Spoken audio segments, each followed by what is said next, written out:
wuxuu ahaan jiray al-shabaabka madaxdiisa waxaan noocaas annaga wax kuma darsan karno. halkani waa dunida media kusoo dhawow daawade barnaamijkeena falanqaynta arrimaha siyaasadda Soomaaliya iyo guud ahaanba caalamka. waxaan caawa barnaamijkeena falanqaynta siyaasadda ee dunida media aan kaga hadli doonaa Siciid Deni miyaa ku biiraya Itoobiya, sidoo kale musharax burka oo sheegay inay qiyaameen Xasan Sheekh Maxamuud iyo waliba sidoo kale ra'iisul wasaarihiisa Xamza Cabdi Barre. qodobadaasi ayaan caawa ku falanqayn doonaa barnaamijkeena falanqaynta arrimaha siyaasadda oo aad ka daawataan dunida media. balse intaan gudagelin barnaamijka waxaan si naxariis leh kaga codsanaynaa inaad markaasi subscribe saarto channelka, sidoo kalena aad like gareyso gambaleelkana aad furato si ay mar walba ku soo gaaraan muuqaaladan halkan ku soo gudbino. waa Cabdirasaaq Xaashi oo loo garan og yahay musharax burka oo sheegay in qiyaamo weyn ay u geysteen ra'iisul wasaare Xamza Cabdi Barre iyo sidoo kale waliba Xasan Sheekh Maxamuud oo ah madaxweynaha haatan haya talada ee dalka markaasi Soomaaliya, isagoo oo warbaahinta horteeda ka cadeeyay inuu Xasan Sheekh iyo waliba Xamza Barre ay yihiin kuwa markaasi qiyaanoolayaal ah dadkana been u sheega. wuxuuna sheegay inay ku dhaheen waxaa lagu magacaabayaa xil, balse markii ay ka gaareen dantooda ay xilkii siiyeen dadii iyaga wateen. maalmahan waxaa soo badanaya dad markaasi ka cawanaya khiyaanada iyo waliba dhagarta weyn ee Xasan Sheekh iyo waliba Xamza Cabdi Barre oo ah ra'iisul wasaaraha cusub ee haatan talada ka haya ee dalka Soomaaliya. sidoo kale musharax burka ayaa sheegay inay dulman yihiin beeshiisa majeerteen ayna ka helin xaqii ay ku lahaayeen dowladda, gaar ahaana wasiirada la magacaabay. sidoo kale waxa uuna sheegay in Siciid Deni ku xiri doonto. haddaba waa kan Siciid Cabdullaahi Deni oo ah madaxweynihii hore ee dowlad goboleedka Puntland oo isagana dhankiisa ka hadlaya. wuxuu ahaan jiray al-shabaabka madaxdiisa waxaan noocaas annaga wax kuma darsan karno. waxaan u sheegaynaa aamuskeena inuu dhibaatada qayb ka noqday oo annaga ruuxadeena loo qaatay inaan raalli ku nahay sida wax u socdaan. marka Puntland inay caddayso waxa socda inay raalli ahayn golayaheedii xukuumadda ay u matalayay mas'uuliyadda fulinta lahaa ayaa go'aankaas qaatay. waana rajaynaynaa golayaasha kale ee dowladduna inay sidaas oo kale dareenkooda ugu cabbiran yahay.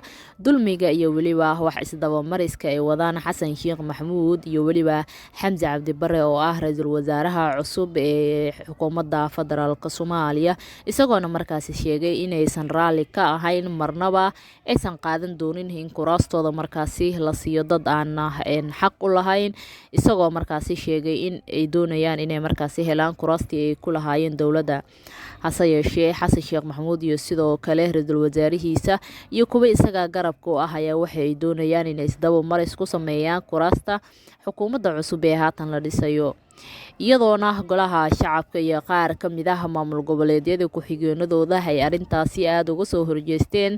xitaa waxaa arrintaasi walaac weyn ka muujiyay qaar ka mid ah shacabka Soomaaliyeed ee ku nool magaalooyinka ama waliba maamul goboleedyada dalka sida gobolka Koonfur Galbeed Soomaaliya. dhanka kale musharax burka oo ay ilmaadeero yihiin Siciid Deni ayaa waxa uu sheegay in Siciid Deni uu ku xiran doono Itoobiya uuna cadow ka dhigan doono dowladda Soomaaliya haddii aysan helin xuquuqda markaasi ay ku leeyihiin kuraasta wasiirada la magacaabay. Denina wuxuu bilaabay inuu Itoobiya ku xirto. hadda Puntland waxay ku xiranaysaa Itoobiya. MJ waa ku dulman tahay in laga siin dowladdii waxba. sidoo kale waxaa dhankiisa ka hadlay Siciid Cabdullaahi Deni oo ahaa madaxweynihii hore ee Puntland, isagoona sheegay inaysan marna raalli ka ahayn magacaabista cusub ee xukuumaddaasi. wuxuuna carabka ku adkeeyay inaysan Puntland helin kaalintii ay ku lahaayeen xukuumadda cusub ee la dhisay ayaa waxa ay u badan tahay in dib loo celiyo maadaama aad looga soo horjeestay qaabkii ay u doorteen wasiirada ra'iisul wasaaraha Xamza Cabdi Barre iyo sidoo kale Xasan Sheekh Maxamuud, iyagoona markaasi golaha baarlamaanka iyo waliba golaha shacabka ay aad markaasi arrintaasi u dhaleeceeyeen, iyagoo waliba la sheegayo in golaha shacabka ay doonayaan inay mooshin ka keenaan dhisida xukuumaddan cusub.